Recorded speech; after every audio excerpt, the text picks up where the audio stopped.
तो मतलब अभी जो पहली बार में फल आया इसका आपने अभी 30% सिर्फ सेल किया, अभी 70% है जी। तो अभी आपने जो 30% सेल किया और बाकी जो इसमें अभी स्पेशली आपने लिया था उसको मिला के मतलब 2 लाख रुपए अभी आपने प्रॉफिट निकाल लिया है। नमस्कार दोस्तों, कैसे है कमेंट बताना। आई होप आप लोग मस्त होंगे। दोस्तों आज हम आपको एक ऐसे फार्मर से मिलाने वाले हैं जो कि गवर्नमेंट जॉब करते हैं और गवर्नमेंट जॉब करते हुए वो खेती कर रहे हैं। खेती में पपीते की खेती करते हैं और काफी अच्छा मुनाफा भी कमा रहे हैं। आपको बताते चले ये पपीते की जो खेती करते हैं इसमें इंटरक्रॉपिंग मतलब सह फसली लेके उसका जो मुनाफा होता है उसको डबल कर देते हैं। तो आज हम आपको फार्मर से मिलाएंगे और पूरी डिटेल में जानकारी लेंगे उनका मैनेजमेंट कैसे है, कैसे वो पपीते की खेती करते हैं। वैसे पपीते की खेती बहुत ही रिस्की माना जाता है, लेकिन अगर कोई फार्मर उसको छोटे से थोड़ा सा बड़ा कर ले जाए तो वो रिस्क समझ लीजिए कि 80% तक कम हो जाता है और फिर उसके बाद प्रॉफिट तो उसमें भाई साहब आप सोच भी नहीं सकते कितना होता है। तो आइए आपको मिलाते हैं किसान भाई से और लेते हैं पूरी जानकारी पपीते की खेती के बारे में। नमस्कार सर। जी नमस्कार सर मैं चाहूंगा पहले तो आप हमारी यूट्यूब फैमिली को अपना थोड़ा सा परिचय बता दीजिए। जी। मेरा नाम ओंकार नाथ गुप्ता है, ग्राम मित्तुपुर, डिस्ट्रिक्ट आजमगढ़, उत्तर प्रदेश। अच्छा, तो सर अब ये जानना चाहते हैं, अभी जैसे कि हमने आपका देखा ये पपीते की खेत है जी जी और पपीते की खेती वैसे किसानों के लिए बहुत ही मतलब एक चैलेंज होता है कि इसकी खेती करना। जी जी प्रॉफिट तो बहुत है। जी तो आपसे ये जानना चाहूंगा कि आप खेती बाड़ी में कब से लगे हुए हैं जी और खेती के साथ साथ भी अगर आप कुछ करते तो उसके बारे में भी डिटेल में बताइएगा। जी। मैं 2017 से खेती में लगा हुआ हूँ अच्छा और मैं सरकारी शिक्षक भी हूँ। उसके साथ साथ ये पपीते की बागवानी और कुछ सब्जियों की खेती मैं करता हूँ।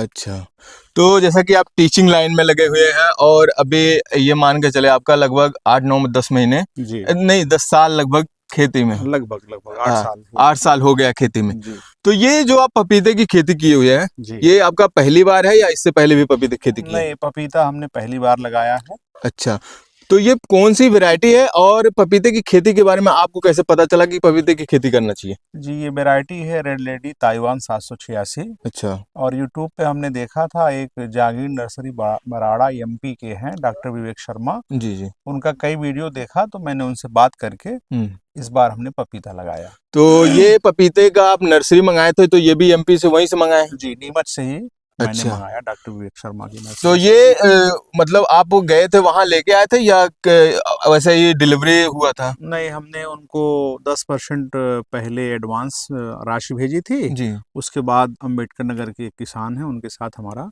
अच्छा, 500 पौधा वहाँ से आया था। तो बात करते हैं इसका रेट क्या पड़ा था आपको? घर तक आकर 35 रुपए प्रति पौधा हमें अच्छा, पड़ा था। 35 रुपए एक पीस का पड़ा था। जी। तो बात करते हैं जैसे अगर हमारा कोई किसान भाई खेती करना चाहे तो इसमें मतलब इसका प्लांटेशन करते समय क्या चीज उसे ध्यान रखना चाहिए, जैसे इसमें कौन कौन सी चीज मतलब बेसिक जानकारी थोड़ा सा दीजिए। जी, जैसे पपीता लगाने के लिए सबसे पहले तो 15 फरवरी से 15 मार्च का समय चुनें उत्तर भारत में। अच्छा। और खेत की बहुत अच्छी तैयारी, जुताई हो, उसमें हम्म देसी गोबर की खाद डाली जाए हम्म और उचित दूरी पे बेड बना दिया जाए हम्म। और सावधानी पूर्वक पौधे जो है रोपित किए जाएं। अच्छा। फिर कुछ ड्रिंचिंग और स्प्रे से वो पौधा अगर बड़ा हो गया जी। 1-2 महीने का तो रिस्क थोड़ा कम हो जाता है मरने का। अच्छा, और एक चीज हमने बहुत से फार्मर का देखा कि पपीते की खेती तो करते हैं लेकिन स्टार्टिंग में उनके पौधे गल जाते हैं।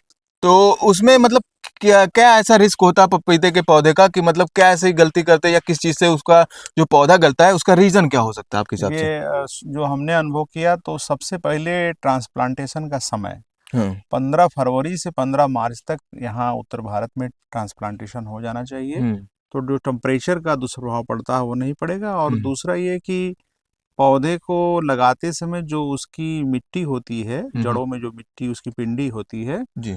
पौधे को किसी फंगिसाइड से उतनी ही जगह बना के गीला पानी और उसमें फंगिसाइड डाल दिया जाए हम्म और पूरा मिट्टी के लेवल तक ही उसमें ज़मीन में डाला जाए और सावधानी से प्रेस किया जाए हम्म। तो मोर्टेलिटी कम आएगी। अच्छा, तो अभी बात करते हैं आपने 500 पौधे लगा रखे हैं, ये जी। आपका एरिया कितना है जिसमें आपने ये फार्मिंग किया है पपीते के? लगभग 1 एकड़ का एरिया है जिसमें 500 पौधे पपीते के हैं और बाउंड्री पे एक लाइन लौकी लगा दिया हाँ, था हमने। आपने साइड साइड में लौकी लगा दिया जी और अभी आपका देख रहे हैं पपीते के बीच में भी आप सहफसली ले रहे हैं। जी। इसमें तो मटर मटर की मटर प्रेजेंट टाइम में चल रहा है, इसके पहले भी आपने कुछ किया था हाँ, इसमें? इसके पहले लोबिया हमने लगा दिया था अच्छा। तो उससे अच्छा लाभ मिला। रेट आ गया था बारिश होने के बाद। बारिश में हम्म सर जो मौसमी सीजन था उसमें और उसके बाद हमने मटर लगाया, लेकिन चूंकि मटर इसकी बेड की जुताई नहीं हुई तो बहुत अच्छी इसकी ग्रोथ नहीं है, लेकिन फिर भी कुछ निकलेगा इसमें से। अच्छा, अब बात करते हैं जैसे कोई हमारा किसान भाई पपीते की फार्मिंग करना चाहता है, जी। तो ये कितने अवधि तक चलने वाला फसल है पपीते की? पपीता देखिए, अपने ट्रांसप्लांटेशन के 6वें महीने से अगर सही मैनेजमेंट है तो फल देगा, और फिर अगले 6 महीने तक वो कंटिन्यूअसली टूटता मतलब जाएगा। 1 साल का ये हाँ, 1 प्रोग्राम है साल पूरा? से लेके 1.5 साल तक। अच्छा, मतलब अगर कोई चलाना चाहे तो 1.5 साल तक भी हाँ, इसको हाँ, फल यहाँ से ले सकता है। हाँ। तो बात करते हैं, अभी आप लौकी भी लगा लिए हैं, लोबिया भी लगा के आपने प्रॉफिट कमाया, जी, तो और पपीता आपका तो अभी चल देख रहे हैं कि यहाँ से प्रोडक्शन आपको मिल रहा है। जी, तो जी, बात करते हैं अभी जो इसमें आपने इंटरक्रॉपिंग किया था, ये जो सहफसली लिया था, जी। इससे आपने टोटल कितना प्रॉफिट अभी तक निकाला है? देखिए, लौकी लगी थी बाउंड्री पर, जिसका एरिया लगभग 6 बिस्सा बनता है, हम्म, लगभग 1.6 एकड़, हम्म।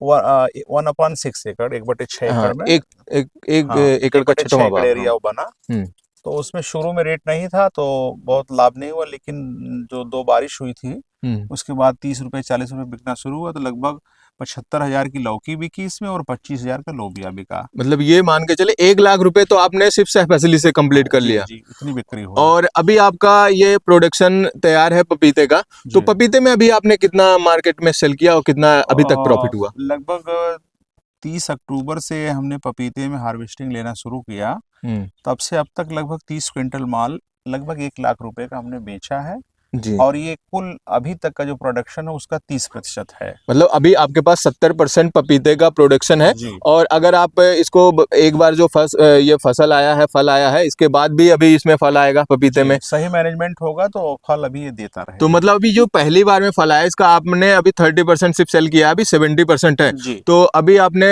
जो 30% सेल किया और बाकी जो इसमें अभी स्पेशली आपने लिया था उसको मिला के मतलब 2 लाख रुपए अभी आपने प्रॉफिट निकाल लिया है। जी। अब बात करते हैं जैसे ये जो आप फार्मिंग ये पपीते वाला जब से आप कर रहे हैं तब से अभी तक का लागत कितना लग गया आपका? इसमें चूंकि हम नए थे तो कहीं-कहीं मिसमैनेजमेंट हुआ, अच्छा। खर्च का दोहराव हो गया, हम्म, तो उस हिसाब से लगभग 1,60,000 रुपए कुल खर्च हुआ था, हम्म, जिसमें 40% 30% बिक्री के बाद हमारा 2 लाख का बिका है। हम्म, अभी जो 70% माल है वो जो बिकेगा हम्म। वो शुद्ध मुनाफा होगा, जो हमें लगता है कि कुल 2 लाख की बिक्री और हो सकती है। मतलब आपका अनुमानित अभी 2 लाख बिक्री हाँ, वो होनी है। प्रॉफिट में जा सकता है उतना। तो अभी जो ये फल आया है इसमें या फिर इसके बाद जो आएगा नहीं, उसका नहीं, अलग रहेगा? जो फल अभी लगा हुआ है, इसमें? यह बिकेगा तो 2 लाख का ये माल अभी है हमारे पास अच्छा, लगभग। इसके बाद अगर आप और भी रखते हैं तो हाँ, इसमें फिर आपको वो भी जी, प्रॉफिट सही मिलेगा। प्रबंधन अगर होगा हम्म, तो फलों की जो उत्पादन और बढ़ सकता है। अब बात करते हैं जैसे अगर मान लीजिए कोई हमारा किसान भाई इस लाइन में आना चाहता है, फार्मिंग पपीते की फार्मिंग करना चाहता है, जी। तो इसमें लगने वाले रोग के बारे में थोड़ा सा बताइए, कौन कौन से जो ऐसे रोग हैं जिससे हमारे किसान भाई परेशान रहते हैं पपीते के? इसमें सबसे पहली बात तो ये है कि सबसे इसका जो गंभीर रोग है वो लीफ कर्ल वायरस है। अच्छा। उसका प्रबंधन करने के लिए सबसे तरीका यही है, हम्म, वैसे तो उसका कोई इलाज नहीं है, लेकिन अगर खेत बहुत ज़्यादा फर्टाइल हो, हम्म, हम्म, गोबर की खाद का उपयोग किया जाए, हम्म, और पौधा मजबूत हो शुरू से, हम्म, समय समय पर पोषक तत्व देते रहें, हम्म, तो उसको 80% तक हम लोग कम कर सकते हैं, रोक सकते हैं। मतलब इम्यूनिटी अगर मजबूत है पौधे जी, की जी। तो वो रोग ज्यादा इफेक्ट नहीं हाँ, करेगा। दूसरा इसका रोग है जड़ गलन का, हम्म, तो उसमें ज़्यादा पानी नहीं लगना चाहिए, और हम्म, जब टेम्परेचर कम ज़्यादा है हम्म, तो घास फूस की इसकी जड़ों पे मल्चिंग करनी चाहिए, हम्म, और प्लास्टिक मल्चिंग अगर करना है तो वो तभी किया जाए 30 डिग्री सेल्सियस तापमान से जब हम्म, ऊपर ना रहे, हम्म, तभी इसकी बाद में मल्चिंग हो, और शुरू में अगर मल्चिंग है तो ठीक है, हम्म, ड्रिप के साथ उस बेड को गीला रखा जाए तो वो उसकी वजह से जो जड़ गलन लगता है हम्म। उसमें कमी रहेगी। मतलब हमारा कोई किसान भाई फ्लड थ्रो के सिंचाई करता है, अगर वो फ्लड तो वो सीमित मात्रा में पानी दे, ऐसा नहीं कि जी, पूरा भर दे, हाँ। जड़ तक पानी आ जाए, ऊपर तक, इसमें तने तक। शुरुआत में किसान अगर कोई नया लगाता है तो जो चैनल बनाएगा वो, हम्म। तो एक बेड में पानी दे, एक में छोड़ दे, एक में दे, एक में ना दे, फिर उसके बाद जिसमें नहीं दिया उसमें पानी भरे। मतलब अल्टरनेट दे और जड़ के एक ही तरफ एक बार पानी दे, फिर हाँ, अगली बार अगले तरफ पानी दे। हाँ, तो तो उसके वो अब जितना आवश्यकता रहेगा वो अपने आप एब्जॉर्ब कर लेगा, बाकी जी। मतलब मैनेजमेंट सही बना रहेगा। इससे कुछ हद तक जो है उसमें तो प्रभाव अभी नहीं बात करते हैं, आप लगभग 7-8 साल से फार्मिंग कर रहे हैं। जी, तो अभी आप पपीते की जो फार्मिंग कर रहे हैं, जी। तो इसके पहले जो फार्मिंग करते थे उससे आपको ज़्यादा रिस्पॉन्स मिला था या फिर इस फार्मिंग से? देखें, इसके पहले हमने केला लगाया था 1 हेक्टेयर में, हुँ, तो केले में पौधों का मरना तो लगभग ना के बराबर होता है, हुँ, लेकिन उसमें बहुत श्रम है हुँ, और पपीते में टेक्निकलिटी ज़्यादा है। हुँ, अगर इसका पौधा कोई किसान बचा ले जाए, हुँ। तो जितना केला 1 हेक्टेयर में लाभ देगा, उतना लाभ पपीता 1 एकड़ में दे सकता है। कहने का मतलब पपीता फ़ायदेमंद है, लेकिन थोड़ा-सा इस पे मतलब हाँ, मेहनत नहीं ज़्यादा देना है, बस ध्यान अनुभव देना है ध्यान देना है और और नॉलेज, जानकारी मतलब जानकारी रहे तो फार्मिंग करके अच्छा मुनाफ़ा और कमा थोड़ा सकता है। जलवायु की परिस्थितियाँ भी, मौसम में बहुत ज़्यादा उतार-चढ़ाव भी इसको हुँ। प्रभावित करता है। तो अभी अगर हम मान के चले कि आपने अभी जितना ये पपीता लगा रखा है, जी। आपको कितना अनुमानित है कि आप इससे कितना मैक्सिमम कमा पाएंगे आप? हमें लग रहा अभी तक जो पिछले 2-3 महीने की जो हार्वेस्टिंग है हम्म, और पौधों की जो स्थिति है, इसके हिसाब से लगता है कि इसमें हमें 2 लाख रुपए हम्म, लगभग 1 एकड़ से थोड़ा कम एरिया में नेट हम्म, प्रॉफिट हो सकता है पपीते हम्म। से। अभी आपका 1 एकड़ में तो आपने लगाया है ये, जी। लेकिन आपके पौधे कुछ कम हो गए हैं जो जड़ गलन से खत्म हुए थे, तो टोटल अभी कितने पौधे जिससे आप हार्वेस्टिंग ले रहे हैं? अगर 1 एकड़ में जो हमने 500 पौधे लगाए थे, हम्म, वो सारे पौधे अगर रहे होते हम्म, तो इस निश्चित एरिया से लगभग 3 से 4 लाख शुद्ध आय हो सकती थी। हम्म, लेकिन चूँकि लगभग 40% पौधे खराब हो गए, हम्म। तो 2 लाख, सवा 2 लाख रुपए नेट प्रॉफिट आ सकता है। कहने का तो ये मतलब आधा एकड़ एरिया ही माना जाएगा। हाँ, मतलब आधे एकड़ से आप 2 लाख हाँ, हाँ, कमा सकता है। जी। अगर इसको मतलब स्टार्टिंग में जड़ गलन ना हुआ होता या फिर और किसी पूरे जितने प्लांट 500 इसमें पौधे रहे प्लांटेशन हुए, होते। हाँ, तो आपका लगभग 4 लाख प्लस हाँ, जाता। हाँ, लगभग इसमें 3-4 लाख नेट प्रॉफिट हो सकता है। जी।